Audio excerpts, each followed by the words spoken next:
That amount is larger than normal because of an additional energy relief benefit that required eligible residents to have applied by March 31st. The energy relief portion of the payout is non-taxable, and many eligible residents have already received their payments.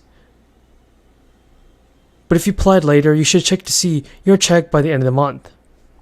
Because even the Colorado governor has said that state legislators announced plans that they would see and help ease property tax increases. It's an effort to help homeowners and businesses in Colorado. The plan would reduce the residential assessment rate from 7.5 to 6.5%, so it makes things a little bit easier for the people that are suffering the most with stimulus checks. But still, this is not enough. We have a ton of news about the fourth stimulus check, Social Security benefits, SSI, and SSDI. Continue watching this video because you don't want to miss out on this important information. There's a lot of news that you guys have to know. An important date that millions of Americans need to be aware of is coming up very soon. The federal government is preparing to issue the next round of direct payments, and that'll be worth nearly $8,000. Details are finally being finalized on the loan forgiveness program. And month after month, the Social Security Administration sends out monthly benefits to retired workers.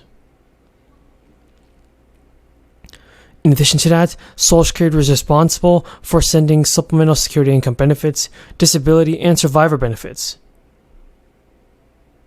While the May payments continue, it is going to be worth knowing who will receive their money in the first days of June.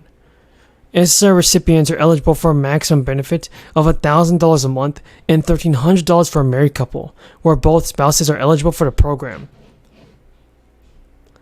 But it's important to mention that the payments are calculated individually and vary from one beneficiary to another. SSI recipients receive their payments on the first day of each month, or if the first day falls on a weekend or holiday. The payment is moving forward to the earliest business days of the previous month, and those who begin receiving their Social Security payments before the month can receive benefits every single time. So folks, just know this. Based on the scheduling, the SSI recipients will receive their June payment on June 1st. In addition to that, SSI will send a second payment on June 30th, which corresponds to the July check, since the first day of that month is Saturday, and the payment date will be brought forward. But if the U.S. breaches the debt ceiling and defaults on its debt, there could be significant implications for Social Security beneficiaries. The debt ceiling represents the maximum amount of money the U.S. government can borrow, and if it's not raised or eliminated, the government may not have enough funds to meet its financial obligations, including Social Security payments. Experts warn that in such a scenario, Social Security checks may be delayed. The National Committee to Preserve Social Security and Medicare has cautioned that, without a debt limit increase, Social Security, Medicare, Medicaid, and other payments may not be made on time and in full. It means that beneficiaries could experience a delay in receiving their benefits. And while the fate of President Biden's student loan forgiveness program remains up in the air, borrowers should definitely expect to resume payments before the end of August. Because even the Education Secretary has confirmed their repayment date during a Senate appropriations hearing.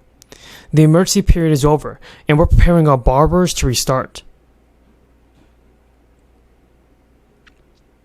The Biden administration plans to restart the student loan payments no later than 60 days after June 30th.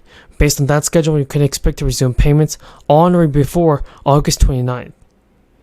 Payments have been paused since March 2020 during the early days of the crisis, and there had been speculation that the Biden administration may try to extend the pause yet again, especially if the forgiveness plan gets struck down by the U.S. Supreme Court, but that's no longer on the table. Madam Speaker, I reserve the balance of my time. The gentleman reserves. The gentlewoman from North Carolina is recognized.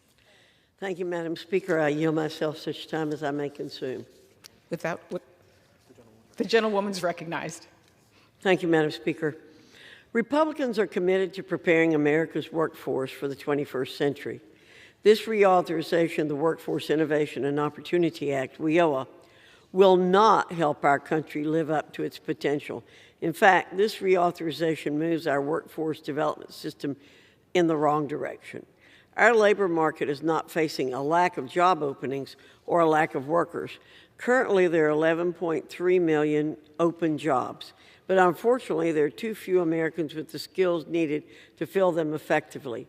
That is why we need a robust workforce development system that will prepare workers for in-demand skills.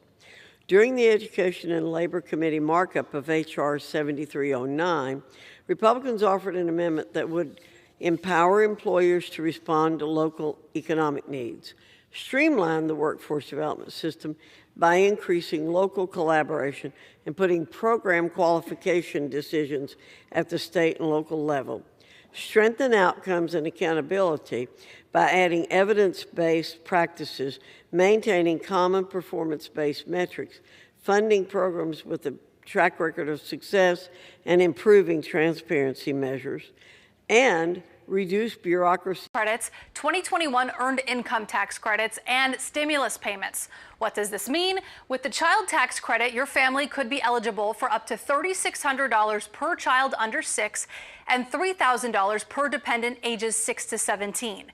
A new report shows the IRS owes about 4.1 million families credit from a pot worth $3.7 billion. The earned income tax credit can be a little complicated, but it's a benefit available to most families with children. We finally have some huge news. Congress is a week away from a government shutdown. And experts say that if a government shutdown does happen, then millions of people would be directly affected because stimulus checks will not be sent out. But now, House and the Senate are expected to pass a short-term bill to stop this from happening.